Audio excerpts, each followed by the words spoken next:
Hello, everyone, and welcome back to another episode of the Five Love Podcast. I'm your host, Joel, and I want to say thank you to everyone who has been subscribing, liking, and sharing the Five Love Podcast. We really appreciate you having, I'm sorry, we really appreciate having you here. Okay, so today I want to introduce my guest, who is a dear friend of mine. His name is Dennis. And Dennis, welcome to the Five Love Podcast. Thank you for having me. Dennis, I love your shirt. So can you lower the camera a bit and show Oh, yeah, everybody yeah, your, yeah, yeah. your shirt? So, yeah, this is my tennis bear shirt. So my email address has the word tennis bear in it.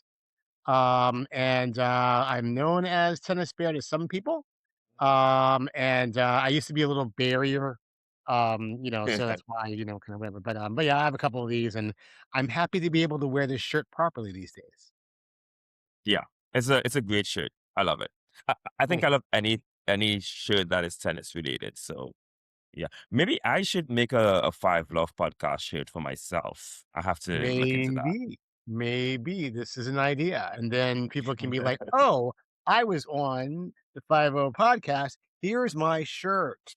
Yeah, yeah, and I can maybe even send you one for being a guest. Well, I would love that. Thank you. Yeah.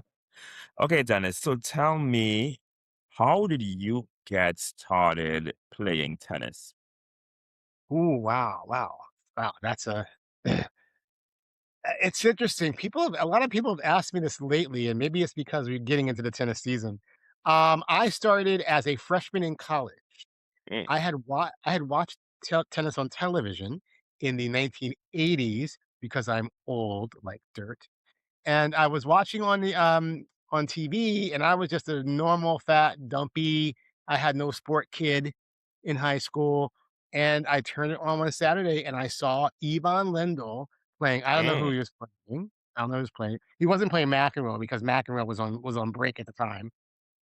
This must be mhm, 1985, and I got really interested in it, but I had nowhere to turn to as a poor black kid in Philadelphia. So my mom went and got me a racket. She went to the store, the sporting store, and she's like, "My son wants to play tennis." And they thought, "Oh, she looks really young. She can't have a 15-year-old kid. She must have like a 6-year-old kid." So they gave her like a racket for a 6-year-old. And that's what my mom uh, brought me. I tried to play with it a little bit, and it didn't really work out. I didn't have many resources. But when I got into my college, a really expensive college, upstate New York, um, I got there freshman week and I realized, wow, I can take tennis. They'll let me take tennis for credit.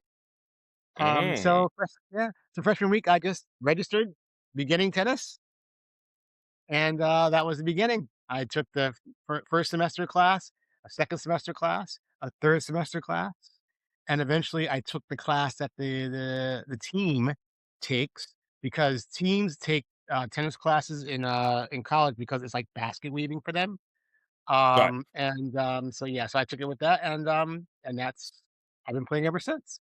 You never looked back. I never looked back. Yeah, It's interesting that good, good. are you going to say something? I was gonna say something about basically tennis saved my life, Ah, by me okay. actually having it, but it's been the most important thing, one of the most important things in my life ever since. Yeah, okay, that's good. That's good. But I'm glad you had tennis through those times. Um, it's interesting that you said that there wasn't much access for you as a kid to play tennis. Do you think that that has changed for kids of today, or do you think tennis is still very much a sport where it's difficult to access? Um, I think there are still difficulties to it that, because you need a certain amount of space, Yeah. and that space can only be used by normally, 1 to 4 people. Yeah. So you have a regular tennis court, you can have 4 people playing, but in that same place, you could have 20 kids playing basketball. Yeah. Okay. So there's a space issue, especially in cities, and most of the poor kids are in cities. Now, when as poor kids moved out to the suburbs, we had that kind of switch in the last 20 years sometimes. Out there where there are schools that have tennis courts and there's access there, but still like being able to have coaching, actual thing that there's gaps there. What is better now than what was there 20 years ago is that there are many more organizations dedicated to underserved kids in tennis. I belong to two of them, just in Brooklyn alone. So there's a Yeah. lot more of those organizations here than there were. But the facility issue is still an issue. Do you want to take a minute to maybe just talk a bit about the organizations you work with and the work that you do there? Sure. There is a national organization co-founded by Arthur Ashe, the late Arthur Ashe, Oh, I think today's called his birthday. Is it? called the I think it's National Junior Tennis League.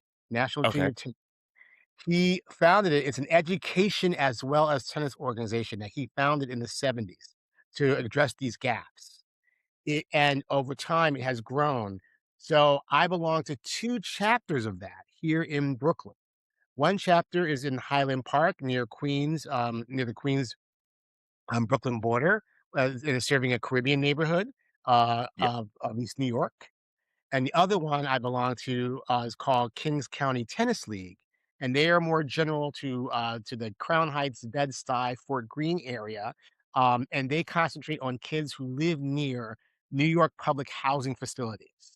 They go to courts that are near there, or they take, like, gyms in areas, and they prop up nets, and they bring tennis to those kids in those housing projects, and then from there, they identify kids along the way and help them develop over the years. Okay, that's good. Good work, and continue to bring tennis to the kids because I feel like tennis is one of those sports. Almost everyone I've interviewed on this podcast so far, and just in general conversation, and even my own experience, it's always been the same story where it was kind of difficult to access when you were young, and so a lot of people tend to pick up tennis later on in life when they could actually afford for court time or purchase a racket. So I think it's good work that you're doing. So keep it up. All right, Thank you. let's get into your hot take. You were asked to prepare a hot take before we got on camera. And I'm really interested to hear what your strong opinion is on tennis. I had to think about this because I have so many strong opinions on tennis. Hmm. Um, but the one that actually I think the one I will go with today is pickleball is good for tennis. Hold up. What? Pickleball is good for tennis. At this point, I'm trying to decide if I should even continue with this conversation. If we were in person, you would slap me. You would take out your little glove and you would slap me on both sides of I the wouldn't neck. slap you. I think next time we play tennis, what I'll do is aim the ball straight at Yeah, your chest. that's just yeah, I mean, no. So hear me out. This is Okay. why pickleball is good for tennis. There's a lot of people who want to play tennis, did not know how, do not have an access, and pickleball is more accessible. It's plainly more accessible. It's a smaller court means that you can get more people in the same area, more people playing pickleball, but they're playing a racket sport that many of them would never be playing. Okay, so it's like a gateway drug to tennis. Okay? It gets people out there swinging stuff. So I'm saying that if it was taking people away from tennis, but no, it's bringing people who don't do racket sports, first of all. A lot of them are graduating to tennis. Other ones are people who were playing tennis, but they've kind of aged out. Their bodies have aged them out. So now they're going doing that. But having racket sports, more racket sports in general, helps tennis in general, right? Having padel, having squash, even having ping pong, right? Table tennis. These all like reinforce each other,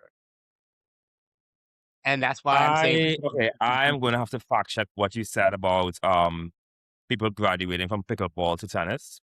because that's an interesting point, and I don't know at this point in time if it's true or not. But I have very strong opinions about pickleball.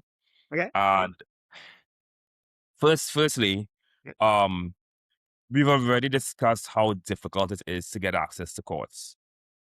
We talked about space. A pickleball courts take up less space, and you already have situations where pickleball tennis courts are being converted into pickleball courts, right? So I think that is an issue for tennis players. You don't see people playing basketball on the football field, right? But you have Yeah. pickleball players using tennis facilities, and I think that's a problem. That's a huge. That is my biggest gripe with pickleball because it's already hard to get a court, and we're losing courts to pickleball. So I am pissed about that. I have one So more point. I have yeah. one more point. Hold on, Okay. hold Okay. on. I Okay. have one more point. My Okay. other point with pickleball is, and this is a very strong opinion, I think pickleball is a reflection of everything that is wrong with society today. And here's what I mean by that. Um, Tennis requires a lot of skill, and to get that skill, you have to dedicate time to it. So you have to put in time and stay committed to it. Pickleball is very much you pick up the paddle and you instant gratification, you're good at it, right? So I think it kind of rewards people who just want to be good at something quickly. Whereas with tennis, you have to like you're not gonna get good at tennis in less than a year, maybe even more. So I don't know. I just think, the skill level is so low. Yeah, I'm not a fan. I'm gonna have to disagree with Yeah, you. no, So no, I'm not coming from this as being a fan of pickleball. okay, okay. I denigrated pickleball for a good 3 or 4 years. Yeah. I was like, "Do not come to me with your pickleball. Do not come to me." All right? Okay. But I've come around, like I said, because the facility problem is the biggest problem, right? Taking Yes. away tennis courts. However, we actually were seeing tennis courts being taken away by other things, right? Because the usage of it wasn't like the usage of tennis was going up previously, right? They would replace those. They would take them away. They would replace them with basketball type courts or Yeah. I mean, that was already happening. But when I Yeah. see like the way down here, where I live, there's 15 courts. They were 15 courts. Now they're 12 tennis courts. And then the 3 of other them three pickleball the courts? other 3 were pickleball courts, right? Right? But here's the thing. I asked the attendant, he said, actually those 3 courts were awful. They were awful courts. Nobody was really using them. And now it's so active over there. It's so active. Right? Now it's almost like it's bringing up everything around it. Okay? And seriously, if there's people over there playing pickleball, oh, well, they're having fun, but they can see us playing tennis, right? They can see us right now, right there, just playing tennis right next to us. I I feel that American society particularly, I spent 4 years of my life after college in Europe. So I spent the first 23 years of my life in the US, 4 years in Europe, and then the rest back in US.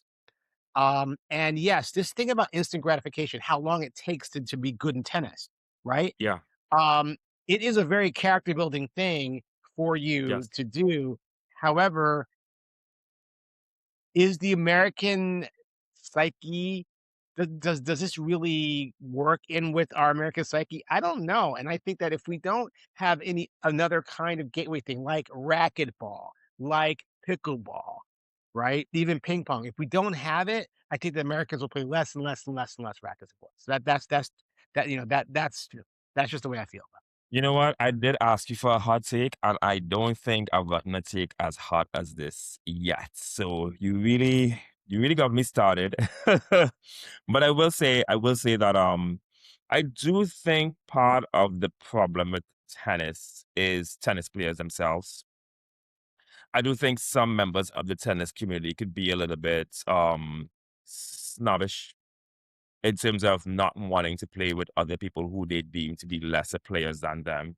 Whereas other sports like like pickleball, basketball, anyone can join. Anybody could come on. We play with you. We teach you how to play. So I do think for tennis to survive, I do think members of the community really need to like just be a little bit more welcoming to all people. It's already very difficult to access, and I do think tennis is a part of its own problem.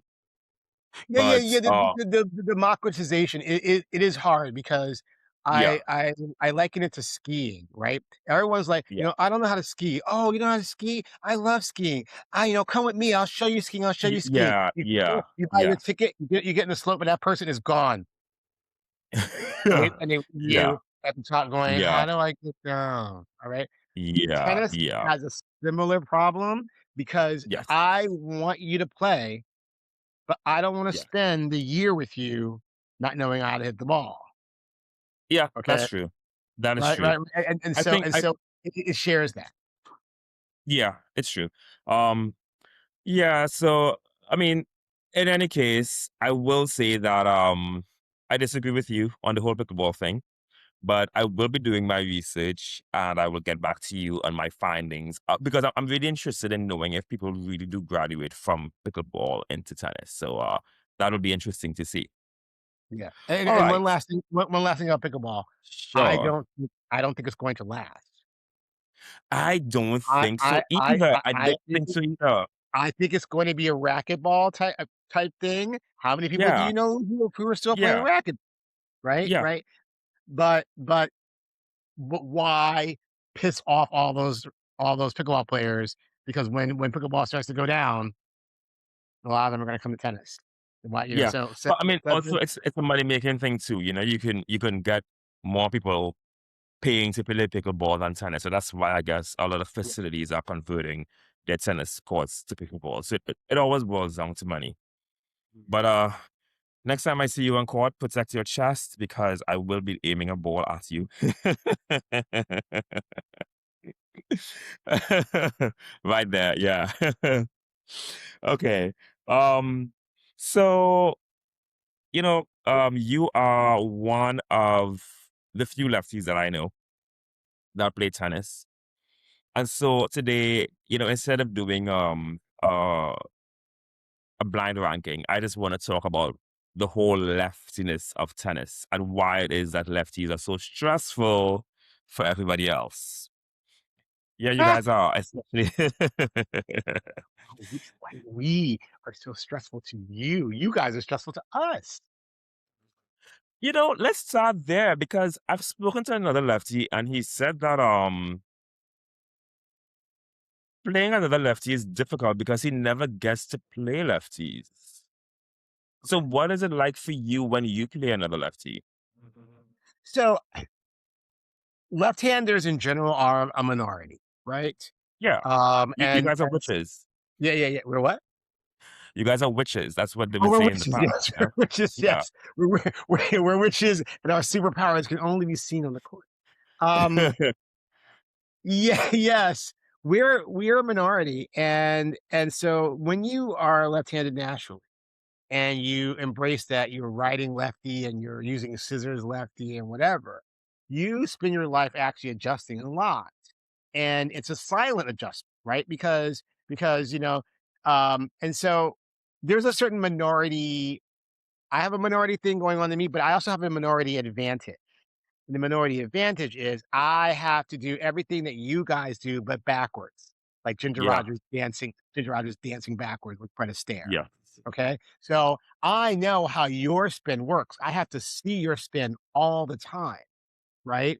And so being a minority in this way, it builds resilience, right? The constant adaptation that I have to do. If someone says, do you want to serve on the forehand side or the backhand side? I go, he's thinking about as a right-hander. He means the ad court or the deuce court. Mhm, that's Okay. so That happens to true. me every week. Yes. Every week, Oh, somebody wow. I says, never thought about that. okay? And Yeah. so and so that is the thing where we are always and when you're learning tennis formally, every video you watch is set up for right-handers. Everything you Yeah. read as instruction is set up for right-handers, okay? And most coaches who are coaching you don't make adjustments for the 1 or 2 left-handers who are in the cohort. So again, Yeah. we feel a little bit taken aback, but once we adopt tennis, we adopt this as a thing that is just the way it is, and then that becomes an advantage because we are more resilient. We're Yeah. more, we have that adaptation. Yes, I am more used to a right-hander spin because I see less lefties either as Yes. well. That's Yes. true. That's true. But except in that situation, I'm used to your spin and you're not used to mine.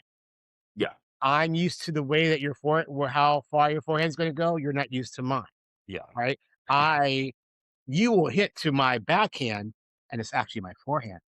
Oops, That happens to me whoops. all the time when I'm playing a lefty. Like I know you're a lefty, and then I'm gonna be like, okay, let me hit his backhand. And then as soon as the ball goes over the net, I'm like, ah shit, that was his forehand. Because I forget, you know? Yeah. Right, right, but I'll tell you, a large number of us lefties have stronger backhands because we're always getting I've forehands real to our backhand, I've realized that. right? I've Right? realized that. Yeah. So it's funny is that you'll hit your forehand and I'm hitting my backhand because, I'm just so used to it. It's stronger. Yeah. It's stronger. But when you try to stretch me wide, when you try to make me run on that side, well, I do have a forehand over there. Yeah. Right, right. So then I'm like, well, I have a forehand over there, and usually there's more variety in a person's forehand. Yeah. And so yeah, so those are all great advantages for us. So in Um, other words, I should just hit deep to the middle if I'm playing a lefty to take away You those you you angles. should start you should start, but you should be like, "Oh, I'm not just going for this person's weakness." You should be like, "What is their weakness? This is the reason why you have a warm-up." In your warm-up, you're warming up your strokes, but you're also looking to see, Yeah. can this person volley? Can this person hit on the left side? Can he hit on the right side? Okay? Yeah. But don't just be about, "Let me find their backhand," because if you just try to find Alexander Zverev's backhand, well, then you're in trouble because his Yeah. backhand is killer, right? Yeah. Right? It's like, which one is weaker on the run? Which one is weaker when a ball is short? Which one is weaker when they volley? Right? But don't just do it based on is it backhand or forehand. Yeah. Are there any myths about lefties that you want to address? Well, Uh, regarding tennis. recurring tennis.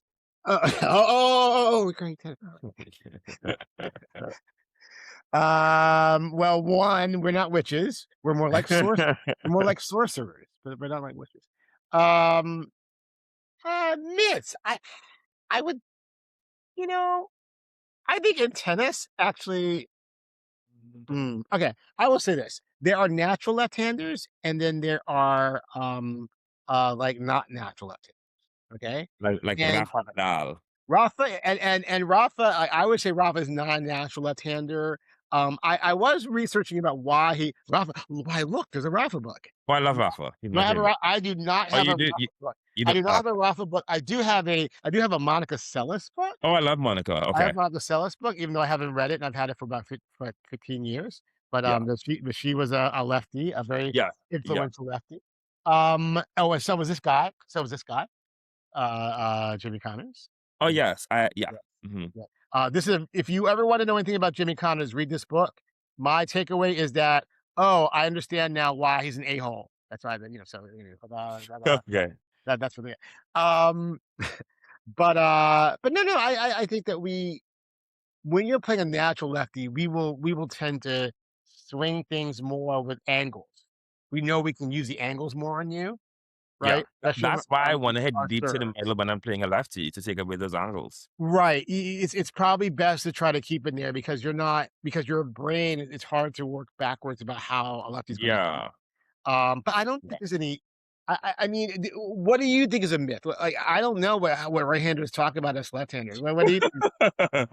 I think What do y'all say in the locker room about I us I left-handers? don't know if this is a myth because it's true. It's true. I think the biggest fear of lefties, at least for me, beside the spin, is the slice serve on the ad side Okay. because it can really push you wide. But I think because I've played against lefties so much, um, I'm able to have a more reliable backhand, and I'm also able to read that serve well if that lefty is, giving me a sign with the toss. So When you once said I when you said slice on the ad side, so you mean slice serve on the outside to my backhand. okay, slice on the okay. Oh, Yeah. okay. So for a lefty, that means that we are slicing it down the line to you. No, no, no. On the outside. I know. Yeah. But I'm a Sorry, lefty. I'm the returner, me, the returner. I'm standing on the outside. I know. So your slice serve on In my order for me as a backhand. lefty, see here, you're already. It's hard for you to think about this. As a lefty, in order for me to hit a slice to you on your ad, I have to use my forehand. So have I had this wrong the entire time? No, you might play. So either you're. So the question is the lefty that you're playing? Are they? This is the Pam Shriver slice on the forehand. Are they slicing on their forehand? Because it could be they're slicing on their forehand, or are they in their due side and slicing down the Well, line on your ad side? I'm talking about the serve. It's a slice serve The serve. to Oh, my the serve. backhand. Oh, the serve. Yeah. Oh, Yeah, I'm sorry. slice serve The to my serve. The backhand. serve. Yeah, Yes. yeah, yeah, yeah, yeah, yeah. Okay. That is to me, I think one of the things that a lot of us righties are scared of because that save can be at a really good angle and it stays really low. And so I think that's one of the things that we righties feel very uncomfortable with when it comes to lefties. Yeah, I think, and I'm sorry, audience, if I got a little too much in the weeds there on That's okay. the mechanics of the strokes. Excuse me. Yeah, Um, the thing about that is you can tell a real natural lefty by how far they can swing that serve out. Okay, okay, yes. and if they can swing it out there, then you can. But the key to that is just seriously is standing in the alley. When Yeah, a lefty's there, you must just stand in the alley, and you say, "Oh my god, they could go down the line." But it's hard for a lefty to go down the line in that configuration. So if a yeah, lefty is good enough to go down the line there, then you give them something. But yeah. it's natural for a righty to go down the line in that situation. Mhm, mhm. Natural for a lefty. So really, all of you people who are afraid of that, just stand in the alley on the ad side. Yeah, Okay, that I will help I you. will be sure to stand there next time I play you. Okay. Let's play a game of rapid fire. It's gonna be lefty related, right? Okay. Okay, so just say whatever comes to your mind quickly. Okay. The greatest lefty of all time. Rod Laver. You didn't say Rafa? I did not say Rafa. You sure? Oh, I'm absolutely sure. Let me ask you again. Greatest lefty of all time. Rod Laver. Best lefty serve. Martina Navratilova. Okay. Fair. Um, if you could coach one lefty, who would you want to coach? Oh, if one lefty? Oh God. I guess it would be McEnroe. I guess it would be McEnroe. Okay. Nadal or Martina, just as a player overall. A better player? Yeah. Nadal. Nadal. Navratilova or Salas. Navratilova. Yeah. It would really be interesting to have an episode where we talk about what could have happened if Salas didn't get stabbed. But Yes, that yes. would always be a what if. For those of you who don't know, Martina Navratilova came up in the late '70s and had an incredibly prolific career where she won 18 majors from the late '70s to the late '80s. Yeah. Monica Seles came up around 1991, and Yeah. she was on track for that, but she got stabbed when she had only 9 majors. I So, think she had like 8 in like 3 years or she something like that. she had one after And it? then I think afterwards she may have won like 1 or 2. But I know Yeah. within a 3-year period she won a bunch of titles. Like it was Yes, insane. Okay. she came close to getting a grand slam, but she didn't, and Yeah. she never won Wimbledon, and if she hadn't Yeah. gotten stabbed, she may Yeah. have. She probably would have. Yeah. Connors or McEnroe? Uh, Conor McEnroe what? Just pick one. Who you prefer? Oh, I prefer McEnroe. McEnroe. Okay. Nadal's forehand or McEnroe's touch? Nadal's forehand. Nadal's forehand. Nadal's forehand. Okay. Uh, Heavy topspin or slice? Slice. Of course. Serve and volley or baseline tennis? Seven volley. Okay. And one-handed backhand or two-handed backhand? Oh, I am a big one-handed backhand fiend. So I will take one-handed backhand day, night, and for dinner and lunch. Okay. And to close things off, let's build your perfect player lefties only. So let's start with serve. Oh wow, sir. I would give it to Laver because his serve is the basis for every modern serve. Okay. Return, lefty only. Connors. Backhand. Mm. Celis. Let's give it to Celis. Interestingly, you didn't pick someone with a one-handed backhand. That is interesting. Yes, Yeah. Okay, so why Salas? because what I love about one hand is the overall variety, the transition game, the volley, but Okay. the return. Yeah, yeah, Connors and Celis had with their two handers yeah. had stronger returns. Okay. Forehand. Oh, Nadal. Of course. um, okay, I forehand. don't like Nadal's forehand, But it's great. but I respect it Okay. as one of the greatest strokes of all time. Yeah. Volleys. McEnroe. Uh, not I wow, McEnroe, Navratilova. This is I a thought you would have said Martina. I really thought you would have said her. Yeah. McEnroe. The reason why McEnroe is because McEnroe was a pioneer in the drop shot and and both athleticism, but also the drop shot Yeah. together. Yeah. Let's see. Movement. As a lefty, Yeah. Nadal covered the court better than anyone Yeah. ever. So from a court coverage perspective, it has to be Nadal. Okay. Let me see. Okay, let's just go with lobs. Lobs, lobs, lobs. These people didn't lob. Um, who Connors, because Connors was known for that big 1991 thing where he lobbed everybody to the semis. Uh, drop shots. McEnroe.